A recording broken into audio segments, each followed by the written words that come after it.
I'm having a baby. When I returned home from my 2-year overseas assignment, my wife Mary said to me, I couldn't believe my ears. I haven't seen Mary even once during my overseas assignment, and now she's having a baby. It's a boy. My daughter Emma said with a smile. However, there was a hint of sadness in her smile. She's still a child, but maybe Emma understands the adult situation and is trying to comfort me. With these complicated feelings, I shifted my gaze to Bill. At that moment, Bill smirked proudly. That's how it is. That's how it is. Hearing those words, something inside me snapped. Everyone just does whatever they please. My clenched fist trembled. Suddenly, I felt a soft touch on my hand. Looking down, I saw Emma's small hands covering my fist. My name is David, and I'm a 40-year-old office worker for a major trading company. In terms of work, I've had a smooth and trouble-free career. While I'm not particularly fast in climbing the corporate ladder, I'm not lagging either. I'm satisfied with both my income and my job benefits. However, when it comes to my private life, it's a different story altogether, one that makes me want to turn away in embarrassment. I have a wife, Mary, who is 3 years younger than me, and an 11-year-old daughter, Emma. Mary, if I may say so myself, is stunningly beautiful, to the point where people do a double take when they see her. She has striking eyes, straight nose, and glossy full lips. Combined with her curvaceous figure, she attracts attention just by being there. In other words, when it comes to looks, she is a flawless beauty. Looking at this alone, people might envy me for having such a wonderful wife, but since we got married, not once have I ever felt truly happy. That's because Mary and I are bound together by a special circumstance. If my meeting with Mary had been something destined, or if we had come together naturally, I might have been able to open my heart to her and reveal everything. But there is an unbridgeable gap between us that has persisted over time. Of course, having been together for a long time since our marriage, I do have feelings for Mary. However, it's hard to say that these feelings are entirely pure. I have reservations about her, and she somehow looks down on me. We've kept our true feelings hidden and have lived our married life this way. A change came to our marriage. It was related to the arrival of Bill, who was headhunted by the company. Bill, who is 5 years older than me, was indeed a capable man, which is why the company scouted him. On top of that, he's quite the charmer and attentive to women. So, soon after his assignment, he became popular in the department. But I don't hold Bill's abilities in such high regard. That's because Bill is a man who has gained fame not by pioneering new ideas of his own, but by taking others' ideas and claiming them as his own. Such a sly Bill was promoted to department manager and became my boss. This development led to trouble. It happened at our department's annual tradition, the fishing tournament. This event, which families can join, is very popular in our department, and about 100 people gather at the early summer seaside. We compete for the size of the fish caught, have fresh fish prepared by fishermen, barbecue, hold games for the kids, and offer fun for both adults and children, making it a hit. Mary and Bill first met at this fishing tournament. This is my wife, Mary. This is my boss, Bill. As people continue to gather at the venue, I introduced Mary to Bill. Bill's eyes lit up. I've seen this scene many times before, so it didn't surprise me much. It's only natural for people to be shocked to know that such a beautiful woman is married to an ordinary guy like me. I'm Bill, the department manager. David here always helps me out, but I must say I'm envious of you having such a beautiful wife. Bill said, glancing between Mary and me. Then he smiled and looked at Mary appraisingly. Bill, you're quite the flatterer. Your wife must be very happy to hear such compliments. Mary wasn't one to be outdone. She responded smoothly, trying to gauge what kind of man Bill was. Oh no, I'm just a lonely single guy. I haven't met anyone as wonderful as you, Mary. Bill replied with a wry smile, subtly advertising his single status. I've encountered this scene many times before, but such encounters have never developed further. No matter how much of a facade our marriage might be, breaking it would carry considerable risk. However, this time was a bit different. I saw Mary and Bill flirting while fishing next to each other. Then I saw them walking on the beach, shoulder to shoulder, looking like a couple. They were far too intimate for people who had just met. I could sense the chemistry between them from the way Mary looked at Bill and the way Bill looked at Mary. Our daughter, Emma, was also participating in the fishing. I didn't want her to see her mother like that, so I tried to intervene between them. But just as I was about to, Emma begged me to play with her. Daddy, play with me. Reluctantly, I took Emma away and tried to keep her from seeing Mary. It's just for today. I told myself that and tried to let it go. But this time, it didn't end there. The fishing tournament marked the beginning of Mary and Bill getting closer. Mary started leaving the house more frequently. At first, she would go out with friends on my days off, but it escalated, and she started leaving Emma behind at night. One day, after finishing some overtime, I came home to find Emma watching TV alone. "Emma, where's Mommy?" When I asked Emma, who was engrossed in her cartoons, she secretly frowned and hugged me. A man came in a car and took Mommy away. Emma said, looking like she was about to cry. I don't know what she was told before being left alone. She must have been trying hard to hold back her loneliness. Her anxious feelings broke through, and tears started falling from her eyes, leaving Emma behind and going out. Anger welled up inside me. Do you know who the man was?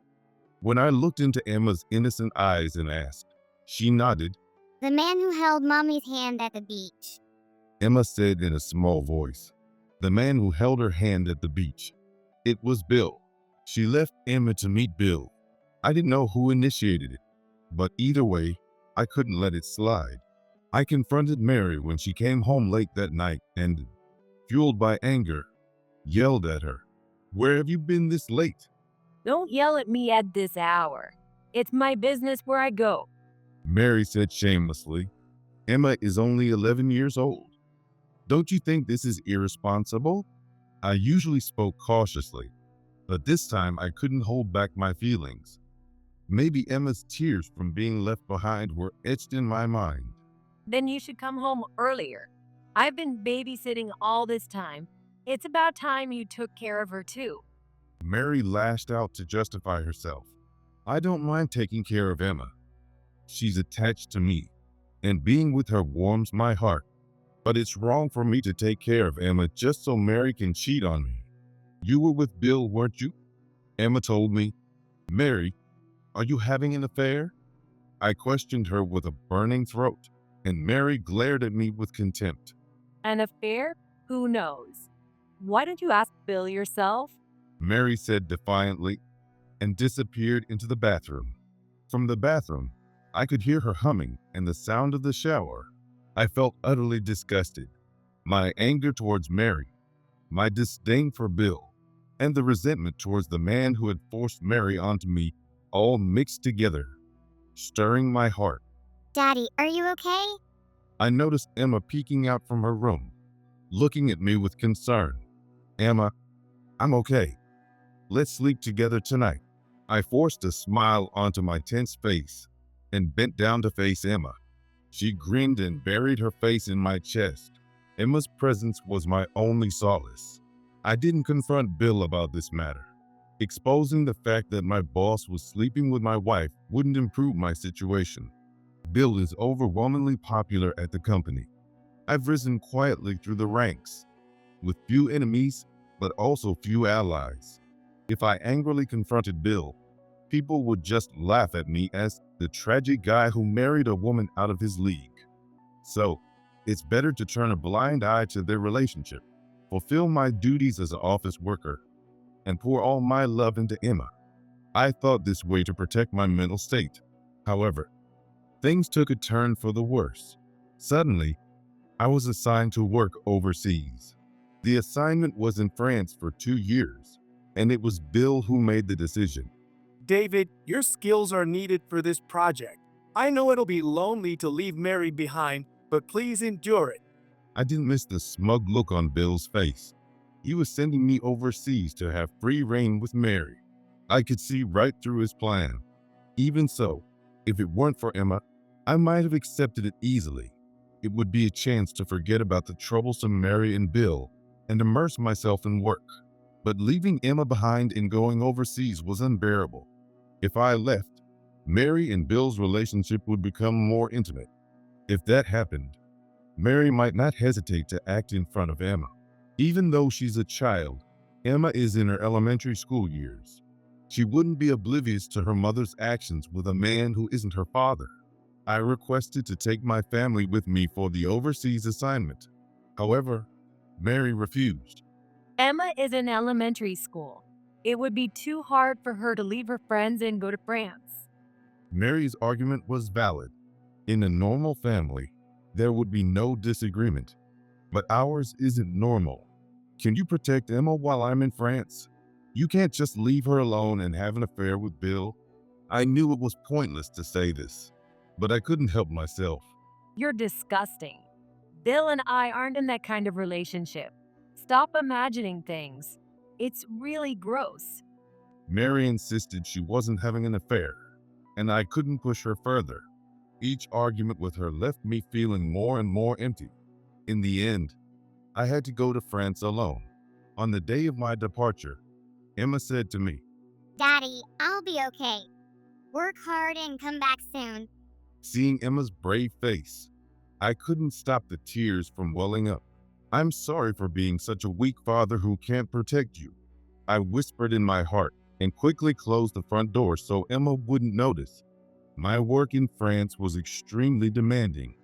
During the day, I was swamped with local adjustments, and at night, I was consumed with reporting back to the US. Because of the time difference, I had no time to rest physically or mentally. The days filled with work flew by, and before I knew it, 2 years had passed. Finally, the day came for me to return home. As I looked down at Los Angeles Airport from the plane, Emma's face appeared in my mind. Even while I was away, Emma and I exchanged messages every day, but it had been 2 years since I last saw her face to face. 2 years is a long time for a child. I was filled with excitement, wondering how much she had grown. However, the gloomy thoughts clung to my mind. What was the situation between Mary and Bill? And what would happen next? How did Emma feel about their relationship? And what did she want? Thinking about Emma's feelings made my heart ache. When the taxi from the airport stopped in front of my house and I grabbed the doorknob, I hesitated for a moment. I didn't know why, but it felt like this familiar house wasn't my home anymore. Shaking off the unnecessary hesitation, I opened the door. At that moment, I knew why I hesitated. It seemed Bill was here. I could hear voices chatting from the living room. Mary, Bill, and Emma's laughter joined in.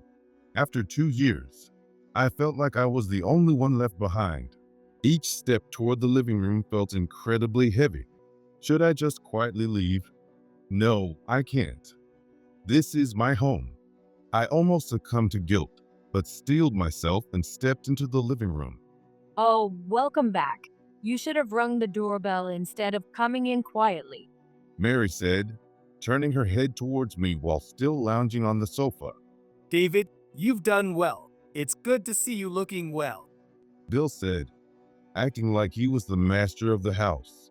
There was no sign of hesitation, even though he was in someone else's home. Emma, caught between Bill and Mary, looked at me with a conflicted expression. It seemed like she wanted to run into my arms, but couldn't.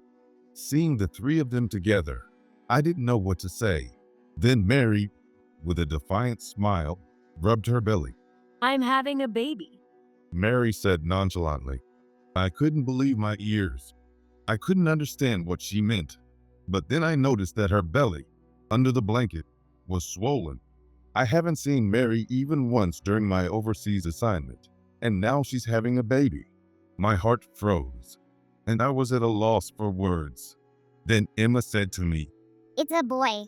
Emma smiled brightly. That smile darkened my heart. It felt like the only solace I had, Emma, had also been taken by Mary and Bill, filling me with emptiness. However, there was a hint of sadness in her smile. She's still a child, but maybe Emma understands the adult situation and is trying to comfort me. With these complicated feelings, I shifted my gaze to Bill. At that moment, Bill smirked proudly. That's how it is. That's how it is. Hearing those words, something inside me snapped. Mary was carrying Bill's child. Bill said this without any guilt. These people, disregarding my feelings, doing whatever they please. My clenched fist trembled. Suddenly, I felt a soft touch on my hand. Looking down, I saw Emma's small hands covering my fist. I took Emma's hand and walked outside. I didn't want her to breathe the air dominated by Mary and Bill. The 3 months after returning home were filled with agony. My wife, Mary, was taken by my boss, Bill, and on top of that, Mary was carrying Bill's child. Mary took Emma and went to live at Bill's house, leaving me alone in an empty home. The only thing I could do in this situation was to sue Mary and Bill for their infidelity and demand compensation. However, even if I did that, I wouldn't get much money, and it wouldn't make me feel any better. Besides, they must have already prepared themselves for that. Is there nothing else I can do? At that moment, Emma's face came to mind. If Mary and Bill stayed together, Emma would have to live between them. Thinking of Emma worrying about me while watching Mary and Bill's moods made my heart ache. That's it. What I need to do is to tear them apart. Tear them apart and get Emma back. That's the only way. I have no choice but to open the forbidden door I swore never to reveal. A long-held secret that has tormented me. It dates back to when I decided to marry Mary. I didn't marry Mary out of love. 10 years ago, Mary was forced on me by John, who was an executive at the time. Mary, who worked at a nightclub, was John's mistress. John was deeply infatuated with Mary. However, their 3-year relationship ended when Mary became pregnant. John's wife was a relative of the company's president at the time, so he couldn't break up with her. If he did, it would ruin his predetermined path to becoming the company's president. So John decided to tie Mary and me together to smooth things over. This is a lifelong favor. If you marry Mary, I will make sure you get promoted to the board of directors, John said with a solemn expression. He introduced me to Mary, telling her that I was a promising young man who would surely make her happy. At that time, I was 30 years old. An executive was like someone from a different world. When someone like that offers you a promotion to the board of directors and suggests you marry a woman everyone envies, it's impossible to refuse. On the other hand, Mary was drawn to the alluring promise of a bright future and agreed to marry me. But a relationship filled with such ulterior motives was doomed to fail. Mary looked down on me for not advancing quickly in my career, and I was intimidated by her past as John's mistress. Moreover, when John later became the president, Mary wasn't at peace. Mary was tormented by her decision to settle for someone with an uncertain career instead of becoming the president's mistress. It was a relationship that could have ended at any moment, but what held it together was Emma. Even though we weren't related by blood, I was captivated by Emma's innocence and felt sympathy for her being abandoned by her biological father. I swore to myself that I wouldn't let Emma feel sadness. Looking back, I endured this 10-year marriage solely for Emma's sake. If Mary herself was going to destroy that, I wouldn't hold back anymore. I'll drive a wedge between Mary and Bill. I decided to first reveal Mary's true nature to Bill. Bill, can I have a word with you? After work, I invited Bill to my usual bar. Bill, seemingly prepared for this moment, agreed without hesitation. I've decided to step aside from Mary. As soon as we sat at the counter, I went straight to the point. Bill grinned broadly. So, you're going to leave her. That makes things easier. Since she's pregnant, it's inevitable. But don't worry, I'll make Mary happy in your place. Bill, with a greedy smile, poured wine into my glass. What happiness! Don't make me laugh, I muttered to myself and gave Bill a sly smile. There was no need for further conversation. I'd like to tell you something about Mary. As soon as I said that, Bill interrupted me. I already know everything. After all, we're having a baby together. Bill said with a smug smile. Is that so? So, do you know who Mary was involved with before she married me? Bill's grin faded slightly, but he quickly regained his composure and smiled confidently. She's a beautiful woman. I can imagine she had her share of suitors. The past doesn't matter. What matters is who she has chosen now. Bill said, looking triumphant. Suitors. Let me tell you then. All right, if you say her past doesn't matter, but how would you feel if I told you she was the mistress of the current president? I explained to Bill how I ended up marrying Mary. As I continued, Bill's expression darkened. I was practically given Mary by John, the president, and now you've taken her from me. How do you think John will react when he finds out? And Emma is John's child. You'll have to take care of not only your child, but John's as well. I'm more than happy to finally unload this burden I've been carrying for the past 10 years. But can you handle it, Bill? I could see Bill's confidence waning. His face, which had been flushed, turned pale. In fact, I've never touched Mary. She's the president's mistress, after all. I believe John still loves her. But now you've gotten her pregnant. Whatever happens next is on you. I smiled at Bill and poured wine into his empty glass. No way. Bill muttered, hanging his head. By the way, I heard John's wife passed away last month. Isn't that a problem for you? There's a good chance John might want to get back together with Mary. If that happens, I'll tell him the truth. Well, that's all I wanted to say. Take your time to think about what to do next. I stood up. Bill was too shaken to try to stop me.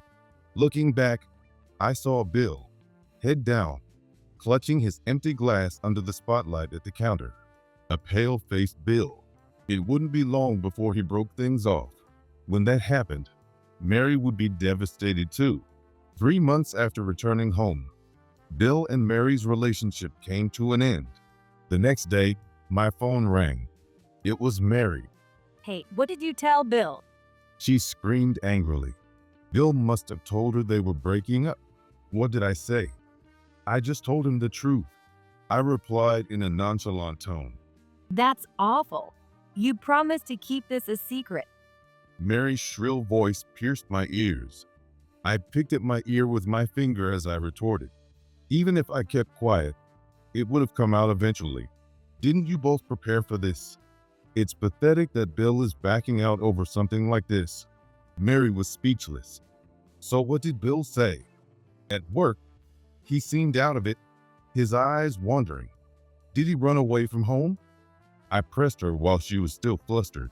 Mary replied reflexively. Bill ran off to a hotel. Our baby is due soon, and he just left. Her voice began to soften. He's just that kind of man. Bill never had the resolve to protect you. But it's fine. You still have John. You can get back together with him. I suggested to Mary that she reconcile with John, and then I told her the fabricated scenario I had created. Here's the story I told Mary. First, Mary should approach John, who has recently lost his wife, and ask to reconcile. John likely still has feelings for Mary and would be open to it. The problem would be Mary's pregnancy, but she could hide her relationship with Bill and lie that the baby is mine. Since Mary and I are married, John would have no choice but to accept it. After all, I have been raising Emma, who is John's child. In this scenario, I would divorce Mary and be free, regardless of what happens with Emma. This plan would take us back 10 years. The two who were separated by circumstances would finally be together in a way that benefits both of them. That sounds perfect. But do you think it will work? Hearing Mary's voice, I could tell she was eager. She had taken the bait. It will work, as long as you still have the charm to attract John. That won't be a problem. I'm starting to feel confident about this. It seemed Mary was completely on board. But there's one condition for our divorce. Is that okay? What is it? I want you to give me custody of Emma. At first, Mary hesitated, but she quickly chose becoming the president's wife over retaining custody of Emma. Now, everything was ready.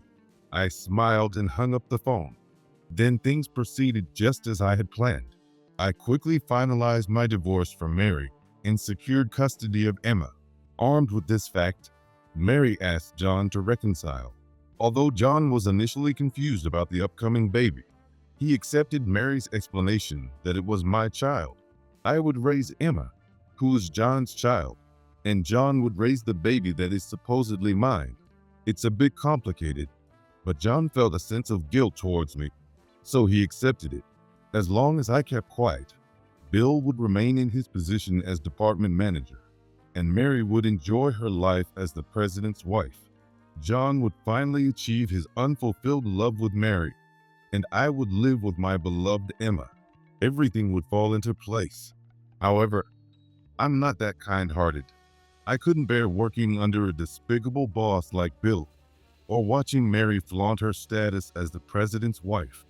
And ultimately, the root cause of all this was John. If John hadn't forced Mary on me, none of this complicated mess would have happened. There was no way I would let John find happiness. I'll destroy all three of them. I decided to reveal the truth to John. John, it's been a while. When I called, John sounded very cheerful. He must have been over the moon after being approached by the still beautiful Mary, even after 10 years. You've done a lot for me. Thank you for taking good care of Mary.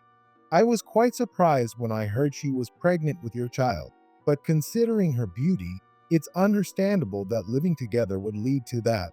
Now it's my turn to raise your child. It seemed John was unaware of Mary and Bill's relationship. I decided to enlighten him with some inconvenient truths. Well, this is a bit difficult to say, but John, you mentioned that Mary's baby is mine, right? But that's not true. I spoke hesitantly. John's tone immediately turned sharp. Not true. What do you mean? Mary said it was yours. The truth is, I've never had that kind of relationship with Mary.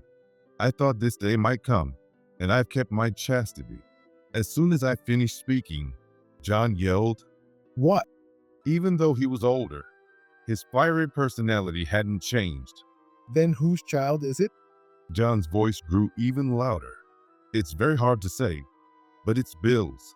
This is an undeniable fact.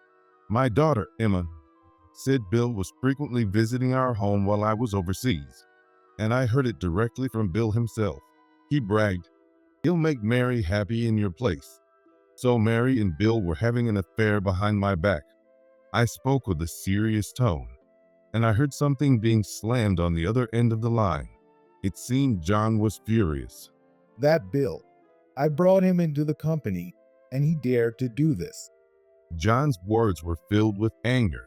Oh, but perhaps Bill isn't the only one at fault.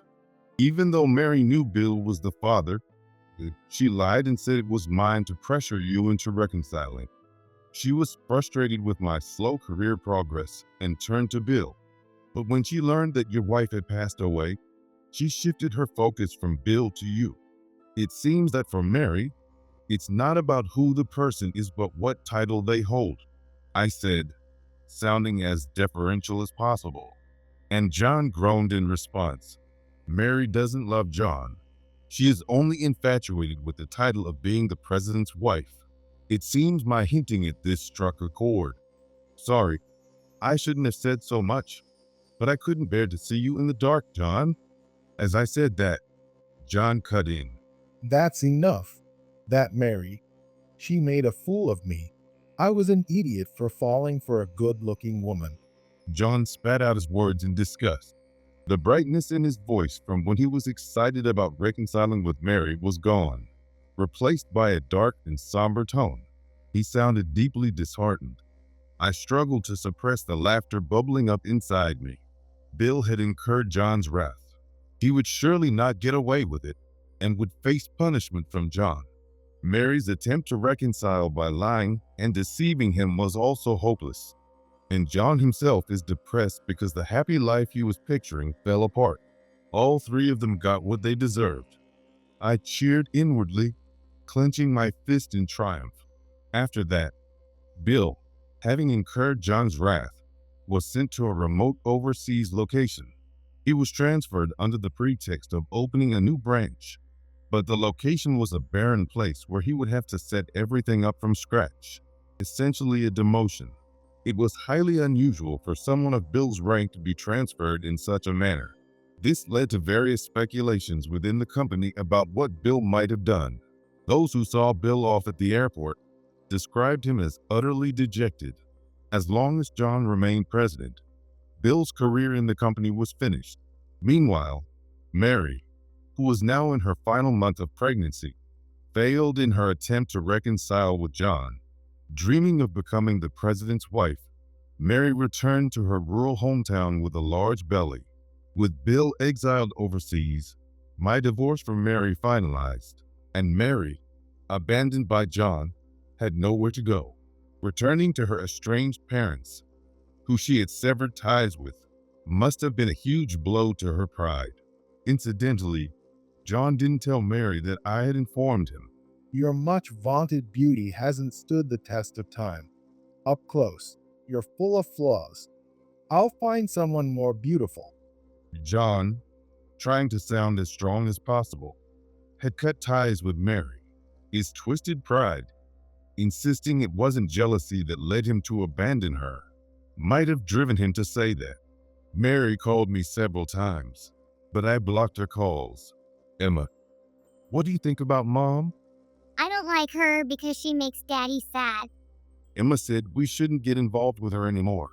After that, I was promoted to department manager, taking Bill's place. Apparently, John strongly pushed for it. This might have been John's way of making amends to me. Because of John, I spent a barren 10 years with Mary, but it wasn't all bad. That's because of Emma. Even though we are not related by blood, I love her. Since she was old enough to understand, Emma always looked to me instead of Mary. Seeing her clear, innocent eyes cleansed my soul. Emma kept her feelings for me close while dealing with Mary and Bill. Despite being so young, she navigated her complex situation while showing me her unwavering love. Now, I live with Emma, just the two of us. I intend to shower her with all the love I have until she grows up. And someday, when she's an adult, I will tell her the truth. Daddy, have a great day. I'm cooking dinner tonight, so look forward to it. Really? Then I'll come home early to help. Emma is my angel. I'll keep watching my angel spread her wings.